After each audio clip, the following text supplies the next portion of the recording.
Señor, te damos gracias en el nombre de Jesús. En este día, Señor, te bendecimos.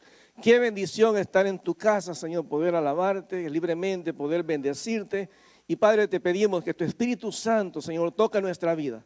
Padre, que nos hable, que Señor lleve a nuestro corazón esa palabra que solamente tú puedes dar, Señor. Que esa palabra que nunca regresa vacía haga obra en nosotros y nos lleve a entender lo que tú quieres para nosotros. Padre, que no salgamos igual a como hemos llegado.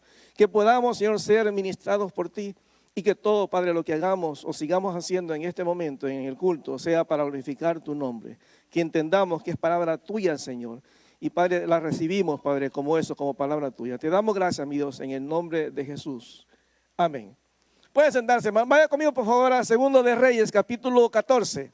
Segundo de Reyes, capítulo 14. Quiero contar lo que pasa acá. Aquí se nos habla de un profeta que es muy conocido, un profeta muy famoso. Ahí está en Segundo de Reyes, segundo libro de Reyes, capítulo 14, versículo 23 al versículo 25.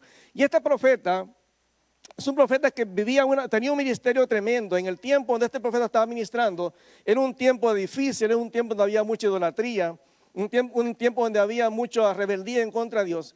Y un profeta que realizó un ministerio tremendo, impactante, hablaba con una autoridad tremenda. Dice acá en Segundo de Reyes, capítulo 14, versículo 23. Dice, en el año 15 de Amasías, hijo de Joás, rey de Judá, comenzó a reinar Jeroboam, hijo de Joás, sobre Israel en Samaria, y reinó 41 años, e hizo lo malo ante los ojos de Jehová, y no se apartó de todos los pecados de Jeroboam, hijo de Nabat, el que hizo pecar a Israel.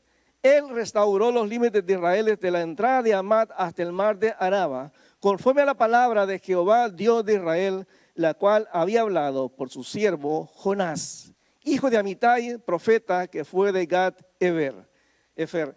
Este profeta de que habla aquí en este pasaje es el profeta Jonás.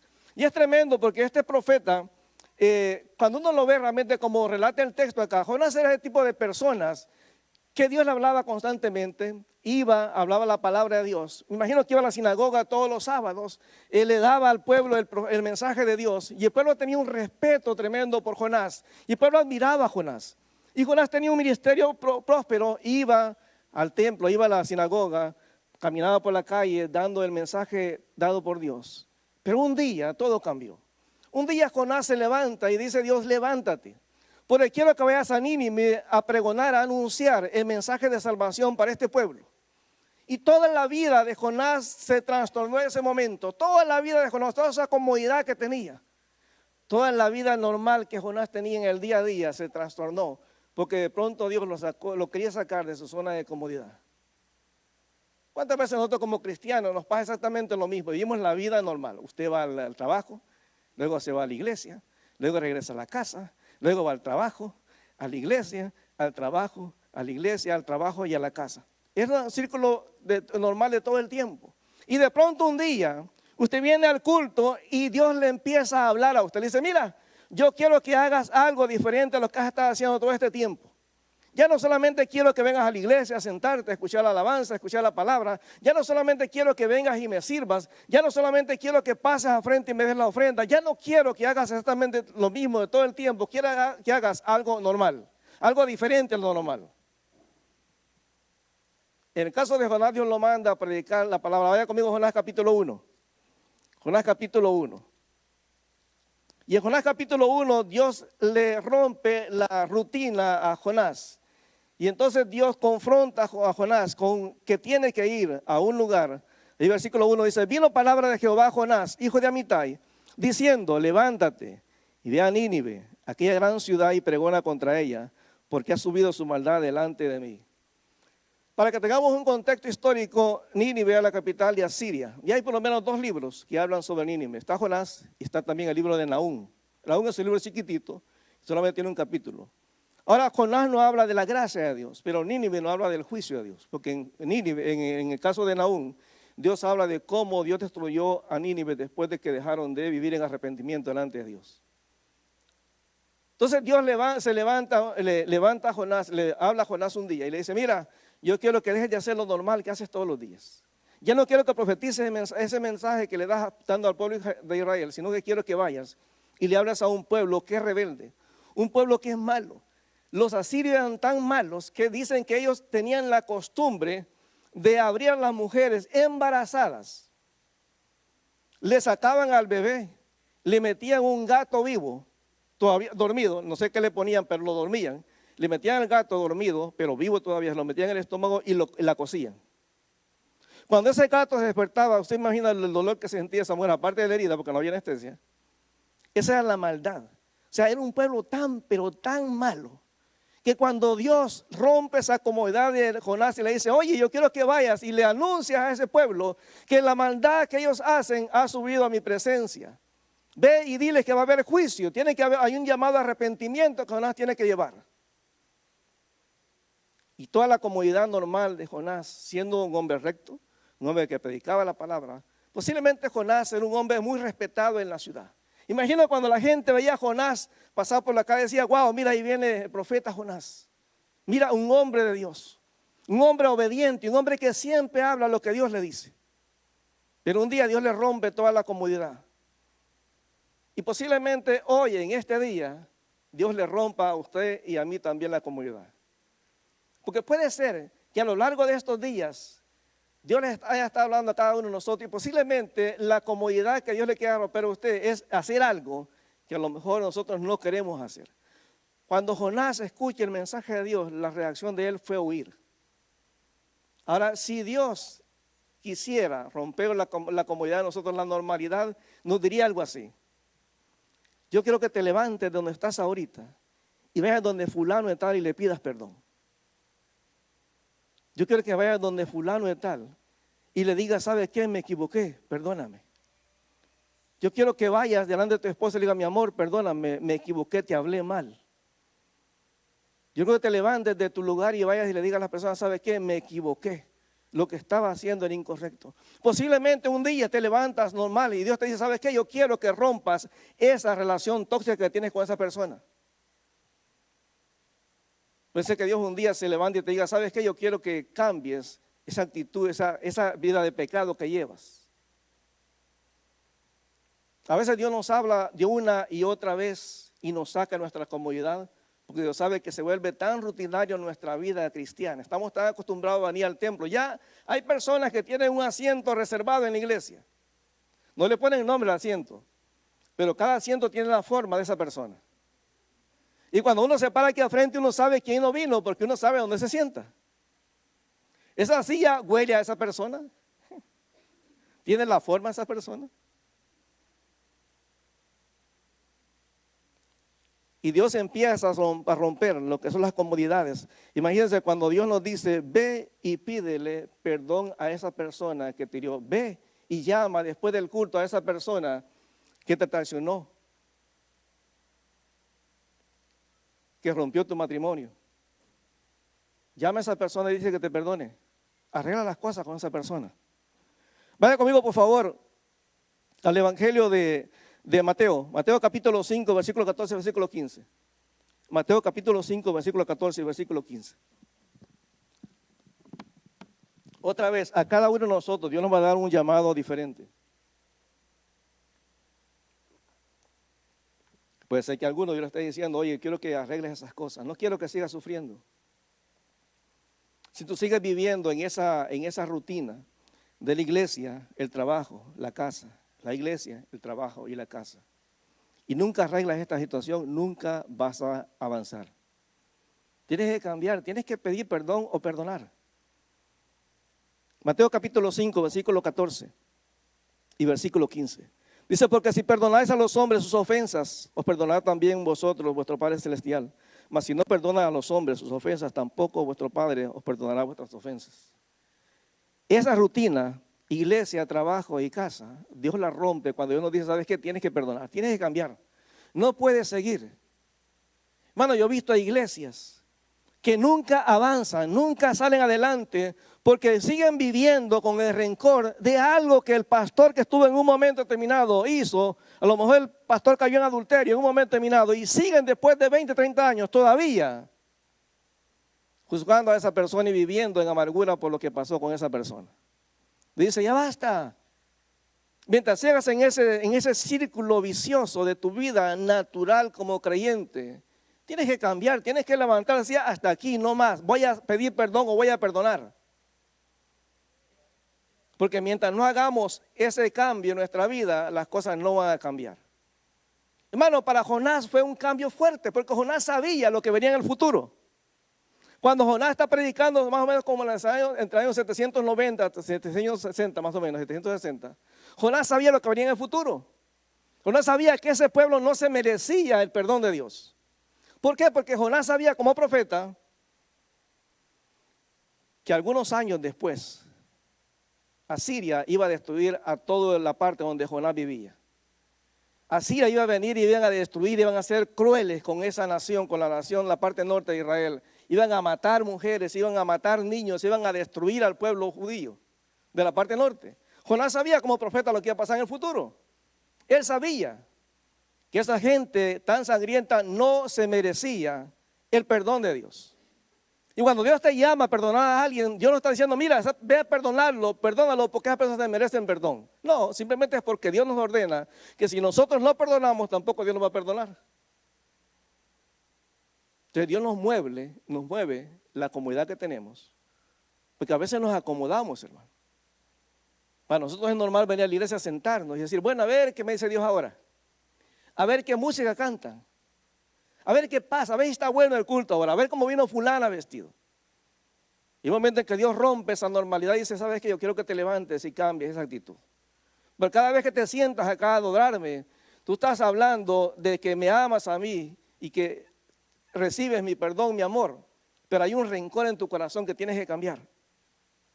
O puede ser que en esta mañana, Dios en lugar de decirte a ti que vayas a perdonar, a lo mejor Dios te diga, oye, tienes 20 años en la iglesia y nunca has servido en ningún ministerio. O sea, estás acostumbrado a venir, sentarte e irte a la casa como llegaste. Ella te ha llamado infinidad de veces para que sirvas en un ministerio y nunca quieres hacerlo. Siempre hay una excusa. Ay, no me gusta la persona que está a cargo de ese ministerio. Ay, no me gusta el ministerio que me están ofreciendo. Ay, no me gusta cómo hacen las cosas. Y siempre la excusa. Te dice, ya basta con esas excusas. Ya salte la normalidad. Hay gente, hermano, que vive años y años y años y nunca hace nada en la iglesia. Algunos decían que este tipo de gente lo que tiene es el don de maceta. Porque solo lo único que hacen en la iglesia es adornar. Y mire, hermano, siempre el que no hace nada en la iglesia es el que tiene todas las soluciones. Es el que sabe cómo hacer las cosas. Es el que tiene la respuesta a todo. Pero nunca hace nada. La pregunta es, hermano, ¿cuánto tiempo más va a seguir Dios llamándonos para que le sirvamos? O para que pidamos o perdonemos. Y vamos a seguir ignorando el llamado de Dios. O puede ser que en un momento Dios te hable a tu vida y te diga, ¿sabes qué? Esa relación que tienes con fulano y tal, no me gusta. Es tóxica. No me gusta esa relación. Es más, la Biblia claramente dice, no se unan en yugo de su hogar con los incrédulos. Pero como estamos en esa normalidad, iglesia, trabajo, pensamos que ese tipo de cosas no funcionan. No, hermano, para Dios la santidad es importante. Cuando Dios te llama a hacer algo, mira, hermano, a mí me molesta cuando la gente usa el término de la voluntad de Dios para todo. Yo he escuchado un montón de parejas que siempre me dicen, no, pastor, yo sé que es la voluntad de Dios. Y luego a los 2 años están divorciados. Dice, ¿cómo era la voluntad de Dios y se divorciaron? Porque muchas veces Dios te habló que no te metieras en esa relación porque te iba a ir mal y no entendiste. ¿Sabe cuántas veces Dalila le quiso cortar el pelo a Sansón? Varias veces. Y yo me he preguntado por qué Sansón no se dio cuenta de que Dalila lo quería trasquilar. O sea, yo digo, ¿cómo Sansón no se da cuenta que Dalila quería hacer daño? ¿Y cuántas veces Dalila le dijo, Sansón, los filisteos? Y él se levantaba y decía ya, se levantaba y los vencía. Y Sansón se confió, porque Sansón pensó que la fuerza que él tenía estaba en su pelo. Y a través del castigo aprendió que la fuerza de él venía de Dios, no del pelo. Muchas veces Dios nos llama a romper relaciones tóxicas, porque dice, tienes que avanzar. Te quiero usar, pero no te puedo usar mientras sigas en una relación tóxica. Y Dios me saca de esa zona de comodidad. A veces tengo que alejarme de alguien, hermano. A veces es duro. Otra vez me contaba Emilio que en una iglesia que él estuvo pastoreando, a mí me costaría, Emilio, hacer lo que tú hiciste. Pero Emilio dice que había una persona en la congregación, tú me corriges si estoy contando mal historia. Él me contaba que en la congregación del pastoreaba había una persona, bueno, había un chisme que se estaba creando en la congregación y estaba haciendo mucho daño a la congregación. Hasta que él investigando se dio cuenta que era un muchacho, ¿no? Era un muchacho el que andaba regando el chisme en toda la iglesia, hasta que él lo paró y le dijo, ¿sabes qué? Tienes que irte a la iglesia. Y suena pesado. Porque uno dice, oye, ¿dónde está el amor de Dios? Sí, pero si él no sacaba a esa persona de la iglesia, nunca iba a cambiar la iglesia. A veces tú me dices, tienes que cambiar esa relación porque esa relación te está haciendo tóxica, te está alejando de mí. ¿Por qué es que Dios le decía al pueblo, no se unan en yugo desigual con los incrédulos? ¿Por qué? Porque sabía que después el pueblo se iba a alejar de Dios. O sea, Dios me saca de esa comunidad porque a veces el cristianismo se vuelve una rutina. ¿Sabe por qué los matrimonios se divorcian? Por la rutina. ¿Sabe cuáles son las conversaciones de nosotros los matrimonios? ¿Cómo te fue en el trabajo? Bien. ¿Y a ti? Bien. ¿Está frío? ¿Verdad? Sí, está frío. ¿Qué quieres comer? Ah, lo que haya. Y ya, a dormir.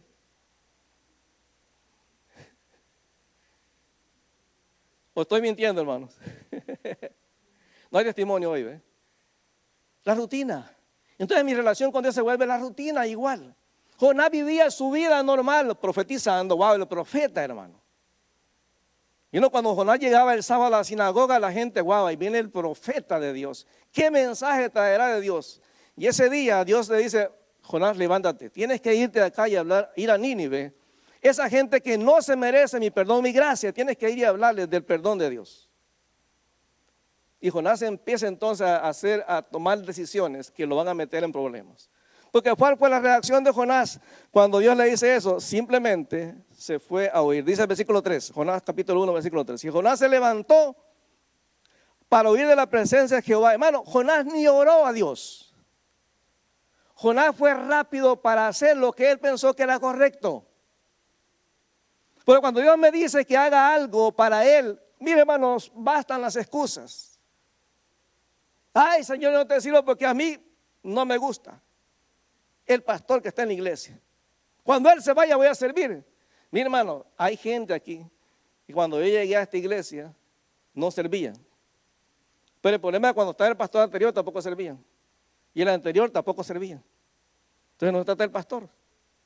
Usted que la persona no tiene la actitud, no tiene la disposición para servir. Yo he escuchado gente, he hablado con personas y digo, hermano, ¿y usted por qué no diezma? No, porque no estoy de acuerdo con esto y lo otro. Una vez encontré una persona, recuerdo que estaba trabajando en una tienda, yo estaba trabajando en una tienda, y esta persona llegó allá a la tienda a comprar algo, y cuando me vio se hizo como que no me había visto. Pero al final le tocó pagar, y como estaba en la caja le tocó enfrentarse conmigo. Le digo, hermano, ¿y qué pasó? ¿Por qué no ha ido a la iglesia? Y me dice, no, es que en esa iglesia nadie evangeliza. Yo le digo, bueno, ¿y usted? No, es que yo estoy esperando que la iglesia haga todo un plan de evangelismo para entonces involucrarme. Le digo, ah, bueno. Al final se fue de esa iglesia, se fue a otra, y luego a otra, y luego a otra, y luego a otra. Al final fundó su propia iglesia en Facebook. Como a los 2 meses la cerró. Porque nadie hacía lo que él quería. Mira, hermano, cuando Dios nos llama a hacer algo, Dios espera una respuesta positiva. Jonás lo que hizo fue huir. Hay gente cuando Dios la confronta con una situación, lo que hace es huir, salirse. Hermano, el problema, o sea, Jonás tuvo que entender que el huir de Dios no es la solución, hermano. O sea, Dios no importa dónde vayas, Dios siempre está ahí. Dice la palabra, miren, el Salmo 139, versículo 7. Vean lo que dice, por favor, búsquenlo. Salmo 139, versículo 7 hasta el versículo 12. Vea cómo este pasaje confronta al cristiano, al creyente, de que para Dios no importa dónde vayas. ¿Sabe que hay gente que tuvieron problemas en su país de origen y pensaron que al venirse a Canadá todo se iba a cambiar? Hermano, siguen con la misma amargura. Porque cada vez que ven la foto de ese fulano, porque sabe que ahora uno puede ver lo que sea en Facebook. Cuando ve la foto de ese fulano en Facebook, se le hierve la sangre, le duele el estómago. Se le activa lo amargo, ¿cómo se llama esa cosa amarga que tiene uno acá? La bilis. Se le activa. O sea, no es el lugar, hermano. Entonces puede ir a la China si quiere.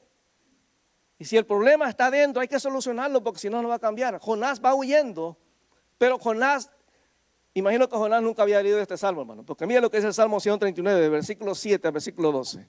Dice, ¿a dónde miré de tu espíritu? Dice el salmista. ¿Y a dónde huiré de tu presencia? Si subiere a los cielos, ahí estás tú. Y si en el cielo, sea en el sepulcro, hiciere mi estrado, he aquí, ahí tú estás. Si tomare las alas del alba y habitar en el extremo del mar, aún allí me guiará tu mano y me asirá tu diestra. Si dijere, ciertamente las tinieblas me encubrirán, a una noche resplandecerá alrededor de mí. Aún las tinieblas no encubren de ti, y la noche resplandece como el día, lo mismo te son las tinieblas que la luz. Bueno, el irse de un lugar no soluciona las cosas. Hay gente que sigue sufriendo con un problema que tuvieron en su país. Donde que tuvieron un fracaso. Allá hace muchos años conocí una persona que en su país había, siendo jovencita, estamos hablando de que ese momento que yo la conocí, la persona tenía como 50 años más o menos. Y después del culto me dijo, pastor, quiero hablar con usted. Porque había hablado de algo del perdón en la iglesia. Y me dice, ¿sabes qué? Yo tengo ahora casi 50 años, pero en los 17 años pasó una experiencia en mi vida que yo todavía sigo. Cada vez que hablo del perdón me duele en el corazón. Estamos hablando de casi, ¿cuántos años serían? 23, 27, no sé cuántos años, ¿no? De 50 a 27, ¿cuántos son, hermanos? De 17 a 50, ¿cuántos son? A ver, los que son buenos para matemáticas. 33. 33 años sufriendo con eso. Y le digo, ¿pero qué pasó cuando usted tenía 17 años? Bueno, me dice, lo que pasa es que yo con mi novio tuvimos relaciones y quedé embarazada. Y para que mis papás no supieran, yo aborté. Y cada vez me dice que vea a una mujer embarazada, mi corazón me duele. Porque me pregunto qué hubiera pasado si yo no hubiera asesinado a mi bebé. Y cada día que veo, me recuerdo de eso, me duele mi corazón preguntándome si Dios ya me perdonó. Hermano, 23 años, 33 y todavía acordándose de ese momento. O sea, que tú vayas de un lugar a otro, hermano, no cambia. Una mujer es tóxica en El Salvador, va a ser tóxica aquí también, hermano. Una mujer que es chismosa en Venezuela, va a ser también aquí. Una mujer que era peleonera en México, va a ser peleonera aquí. Una mujer que era porfiada en Chile, va a ser porfiada aquí también. ¿Saben qué es porfiado, hermano? Esa es una palabra bíblica, está en Isaías. A ver, chileno, ¿qué significa porfiado? ¿Porfiado? ¿Qué significa porfiado? ¿No? Como terco, sí. Sí, porfiado, terco, sí. Ajá. Es bíblico, hermano, esa palabra está bien en la Biblia. Entonces, no es el lugar el que cambia, hermano. Cuando Jonás se va del lugar, hermano, eso no cambia nada el llamado que Dios está haciendo. Entonces puede ir a otro país. Eso no cambia nada, hermano. El llamado a Dios sigue estando permanente. ¿Sabe dónde yo recibí el llamado al pastorado? En Boston, cuando me convertí. La primera semana de convertido, la hermana que me estaba discipulando me dijo, ¿sabes qué? Esto dice Dios. Y me puso en la mano, Dios te ha llamado al ministerio. Y dije, no, ¿cómo? Cuando me vine acá fue una resistencia, hermano. Hasta que Dios confirmó las cosas.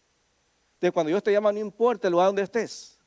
Dios te va a sacar de comodidad para que hagas las cosas como Él dice que las hagamos. Y el salmista dice, no importa dónde te vayas.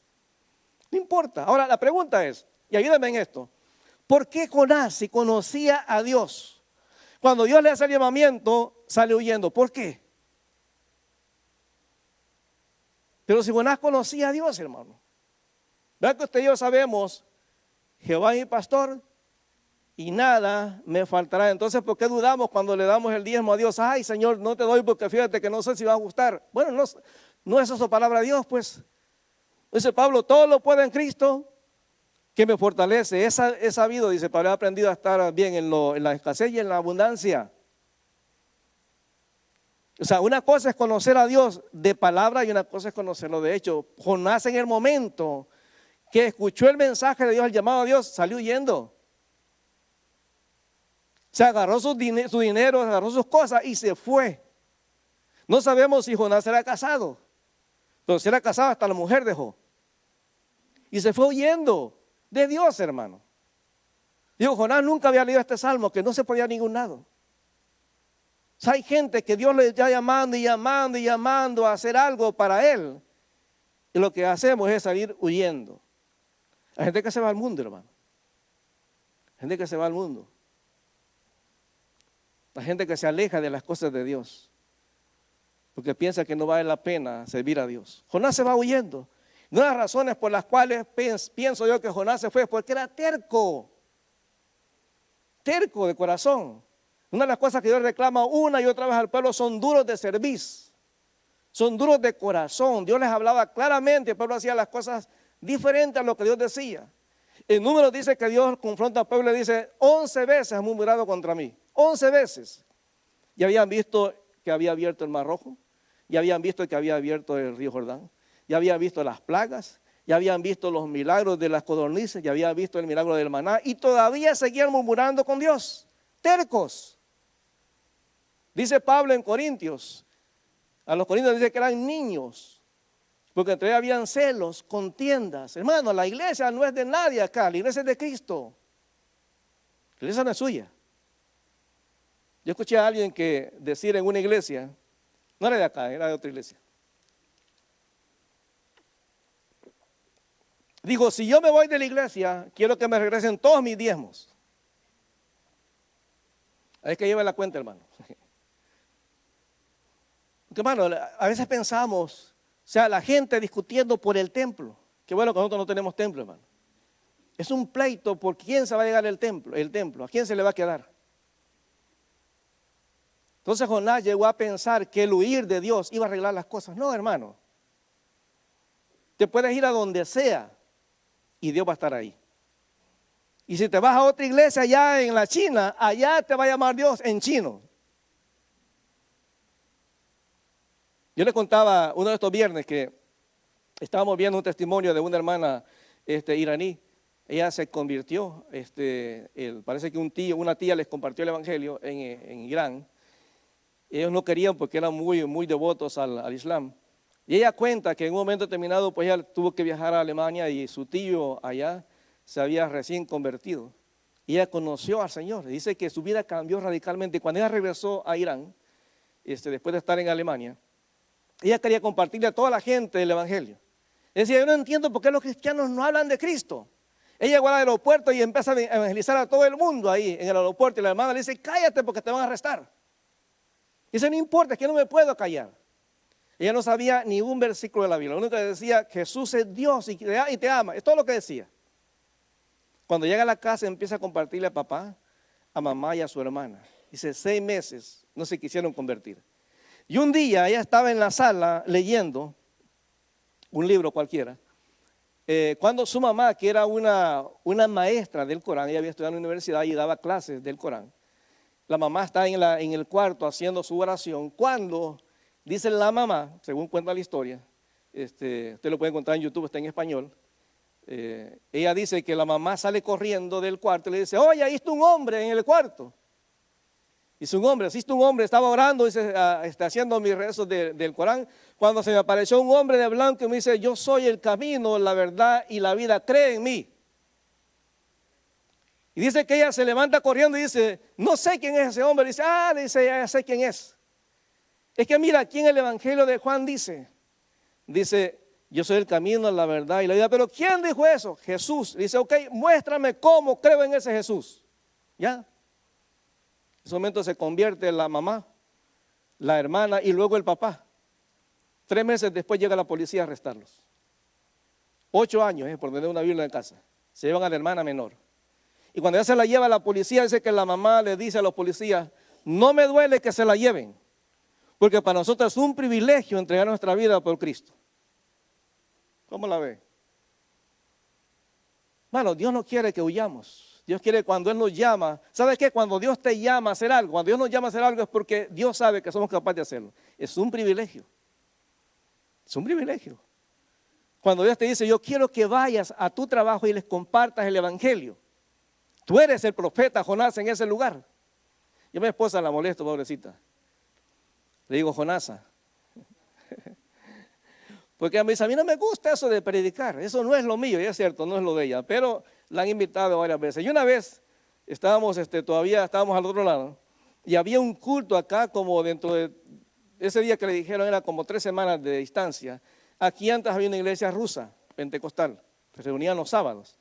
Y la hermana, la esposa del pastor, le dijo en francés, le dijo, mira, nos gustaría que tú vinieras y compartieras el evangelio en la reunión. Dice, sí, claro, no hay problema. Pero le digo, pero hablan en ruso, no hay problema, te traducimos, porque habían como 3 familias que habían vivido en Argentina. Y entonces, ella me dijo, bueno, voy a preparar el mensaje, lo preparó, se lo iban a traducir al ruso, del español al ruso. Y dice que cuando llegamos aquí al estacionamiento estaba lleno eso, no había espacio para estacionarse. Y él me dice, qué raro, ¿cuántas mujeres habrán venido? Digo, no sé, debe ser un evento de varias iglesias, pero pues es un evento de mujeres. Hermano, cuando entramos, esto estaba lleno, pero no todas eran mujeres. Había un montón de hombres. Estaba el supervisor de las iglesias rusas, evangélicas, de la Asamblea de Dios. Había varios pastores. Y cuando nos asomamos por ahí, ella me dice, yo no entro, entra tú. Digo, a mí no me invitaron, la invitaron a usted es la Jonasa aquí.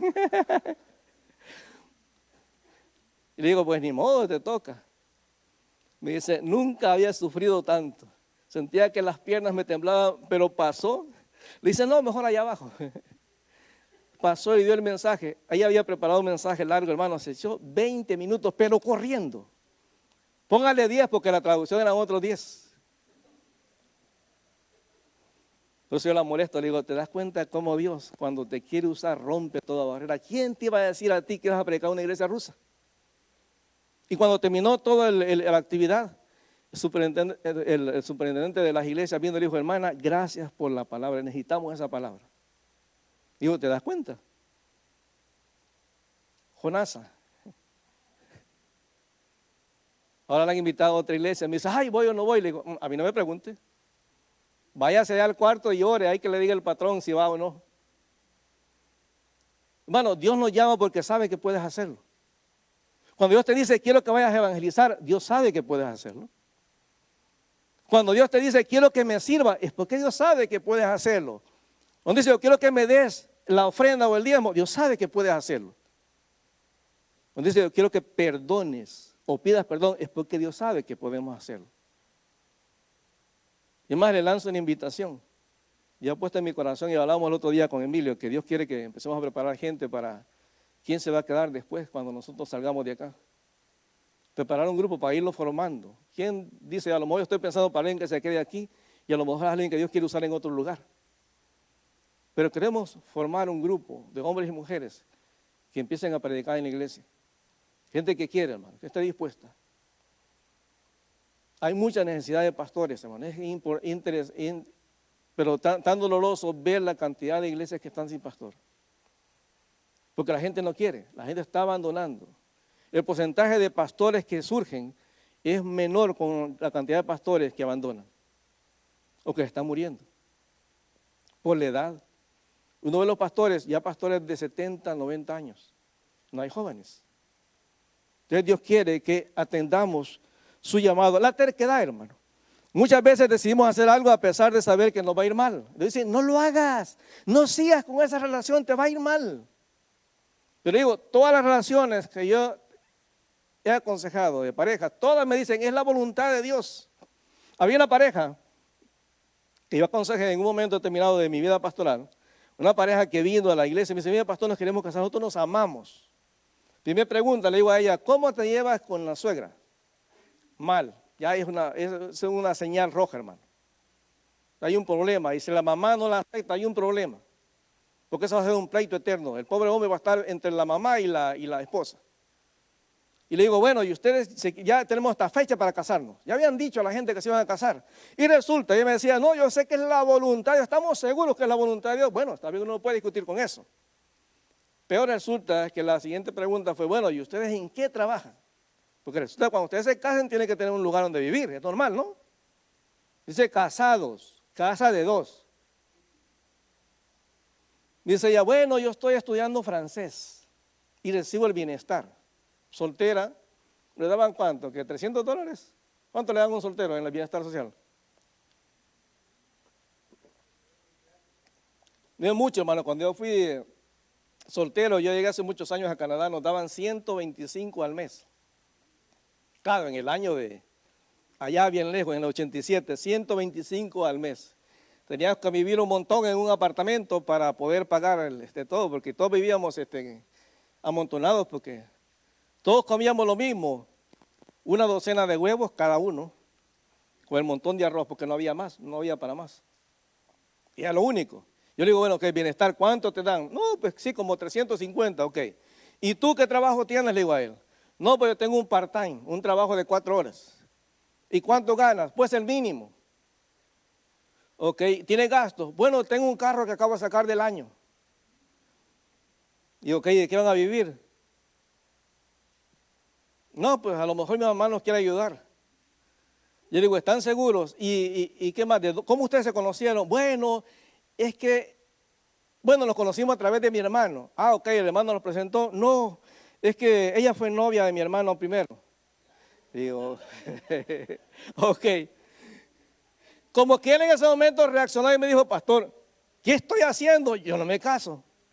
Ah, óigame, ella tenía planificada la boda del siglo, ¿eh? Ella pensaba que era la princesa Diana que había tener en un local pues caro. O sea, gastar pues como $30,000 tenía presupuestado para la boda. Hermano, con el bienestar social y con un part-time, con un carro al año. Pero ¿saben qué decían cada rato? Es la voluntad de Dios. Le aseguro que en ese momento alguien hubiera encontrado a Jonás, le hubiera preguntado, Jonás, ¿y por qué estás huyendo de Dios?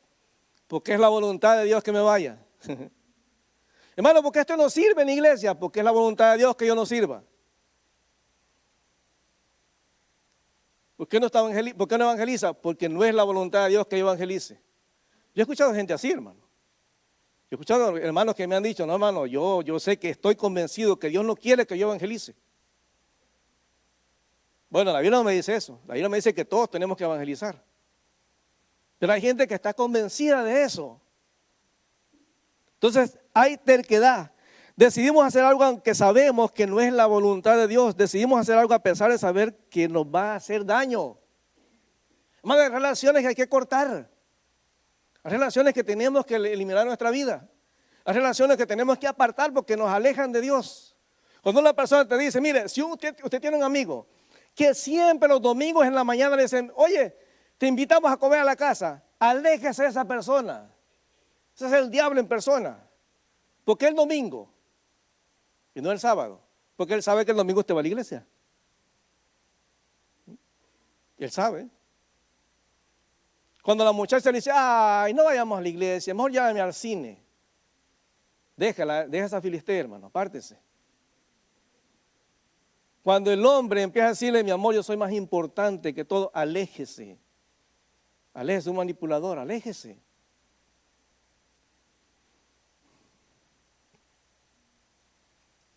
Mira, a veces no solamente terquedad, a veces es egoísmo, hermano. A veces Dios me está pidiendo algo y, ay, Señor, pero es que yo tengo mis propios planes.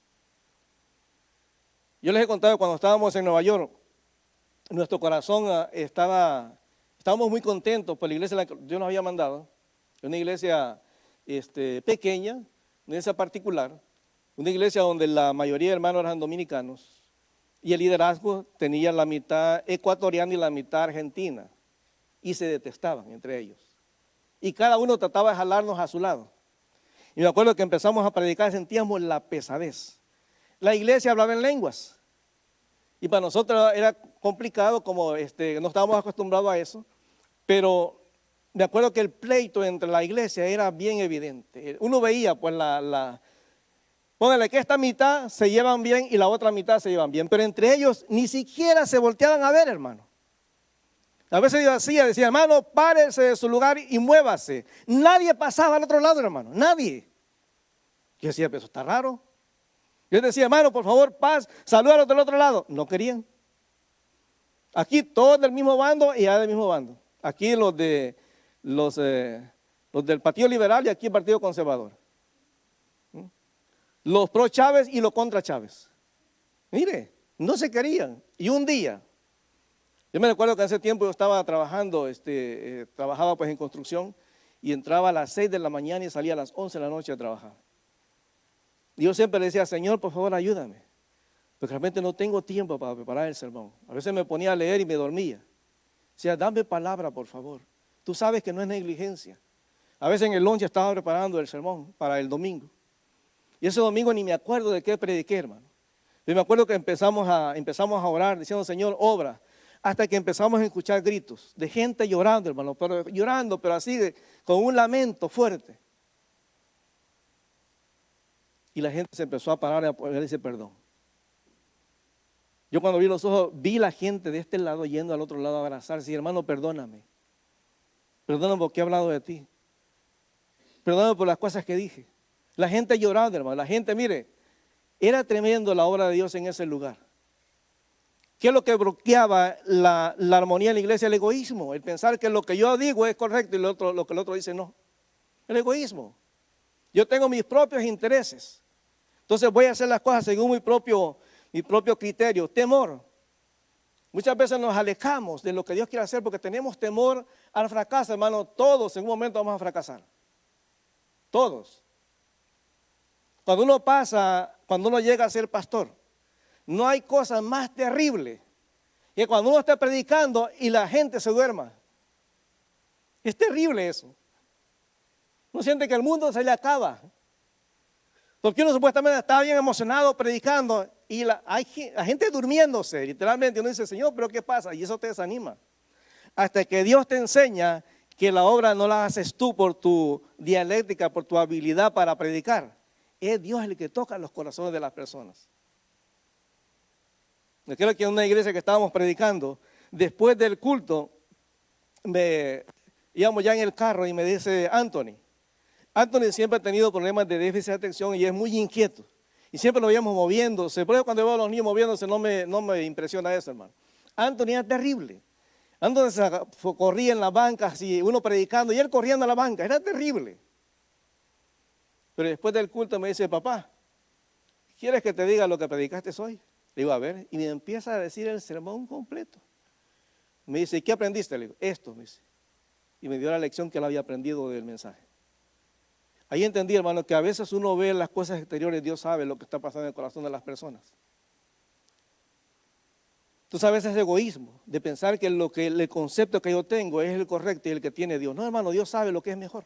Cuando Dios manda a Jonás a predicar a Nínive, Dios no está diciendo que esa gente se merezca el perdón de Dios.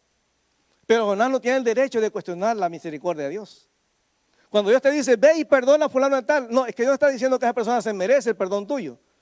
Lo está diciendo que así como Él te perdona, tienes que perdonar también a la otra persona. Porque si tú no perdonas, el que sigue perdiendo eres tú. A veces por enojo. A veces por enojo.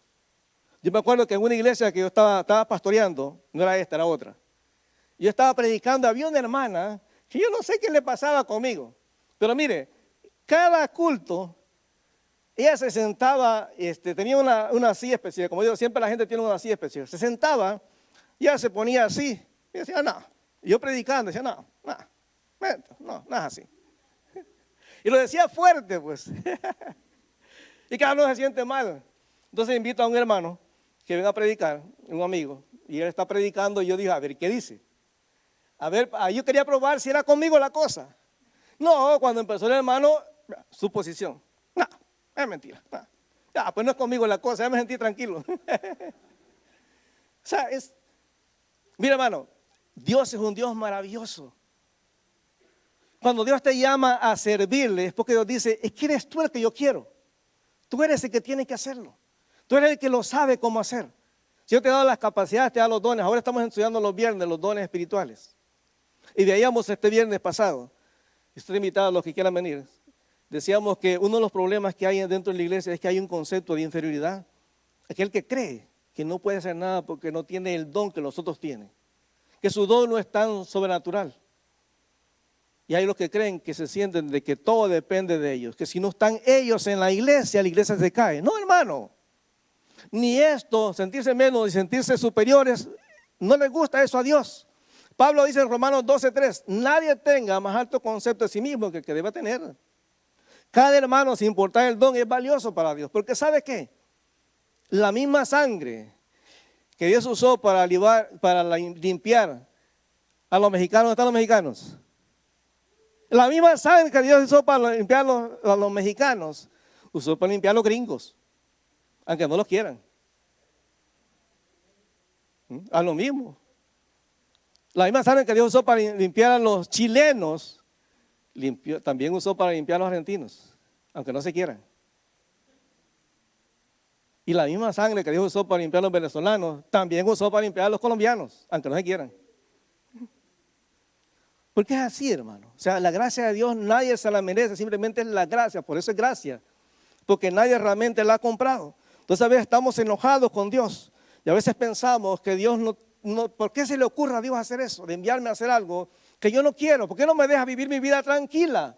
De ir simplemente a la iglesia, sentarme, escuchar la alabanza, disfrutar ese tiempo, escuchar la predicación e irme diciendo amén o algo, Dios me habló, y seguir el día lunes, martes, miércoles, jueves y viernes, normal como si nada pasara, y seguir el viernes, recibir otra vez el mensaje, otra vez el domingo, y seguir la vida como si nada hubiera cambiado.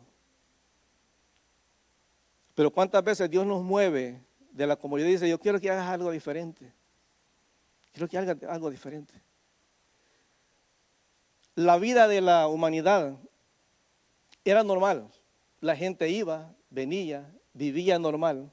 Pero un día, Dios dijo, voy a romper la comodidad del mundo. Y un día nació el Rey de Reyes y Señores de Señores en Belén. Vino a romper esa comodidad que había y trajo un mensaje de esperanza a todo el mundo. Dice la Biblia que cuando los ángeles aparecieron, le dijeron a los pastores, y aquí los traemos nuevas de gran gozo, que ha nacido hoy en la ciudad de David, un Salvador que es Cristo el Señor. Dios rompió la comodidad del mundo y trajo salvación y vida eterna. La pregunta es, hermano, ¿a qué lo está llamando Dios a usted a hacer? Segunda pregunta, ¿de dónde o a qué o de qué usted está huyendo? Esa es una pregunta que cada uno de nosotros tenemos que responder. Cada uno de nosotros tiene que responder a esa pregunta. ¿A qué, de qué estamos huyendo? Jonás huyó de ir a dar el mensaje. Y fue una decisión personal. Y usted puede ser que está huyendo de perdonar o de pedir perdón a alguien. Puede ser que usted esté huyendo de cortar una relación que es tóxica para usted. Puede ser que usted esté huyendo de ese llamado de Dios a servirle. Puede ser que usted esté huyendo de ese llamado de Dios a arreglar las cosas con alguien, de cambiar. Puede ser que incluso hoy como esposo, Dios nos está llamando a ser diferentes, a ser el hombre que Dios quiere que seamos con nuestras esposas, amorosos, respetuosos, fieles. Alguien decía que no hay mayor honra para un hombre que su mujer se sienta satisfecha y feliz. Porque cualquier hombre, cualquier macho puede satisfacer a muchas mujeres, pero necesita de un hombre con los pantalones bien puestos para hacer feliz a una sola mujer. Puede ser que usted como esposa, Dios le esté llamando a decir, ¿sabes qué? Ya deja de ser esa mujer gruñona, peleona, criticona, que tu pobre esposo tiene que dar en el carro porque no quiere entrar a la casa, porque no quiere encontrarte. Ya deja de ser esa mujer y vuélvete la mujer que me ama a mí, que me respeta y que respeta a su esposo como me respeta a mí. Dios quiere que dejemos de huir, de vivir la vida cristiana como Él quiere que la vivamos. Pregúntale a su hermano que está en la par suya, el grupo de alabanza por favor pase. Pregúntale a su hermano que está en la par suya, ¿de qué estás huyendo? Dígale, confiésate ahorita, ¿de qué estás huyendo? ¿De qué estás huyendo? ¿Qué es lo que Dios te ha llamado a hacer que no quieres hacer? Puede ser que Dios lo está llamando hoy a usted a comprometerse con Él. Hoy es momento de dar respuesta a Dios. Padre, te alabamos en el nombre de Jesús. Señor, te bendecimos porque tú eres bueno.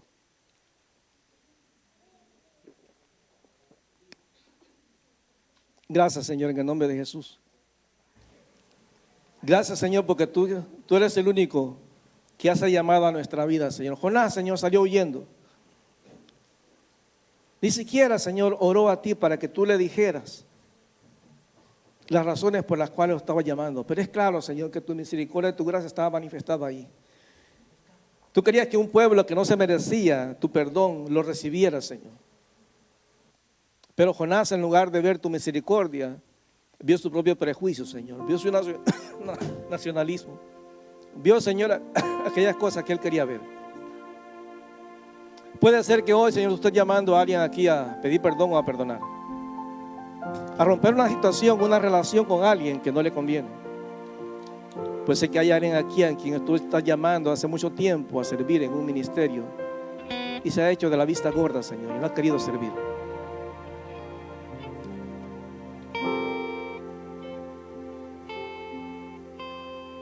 Señor, purifica, Señor, nuestra vida.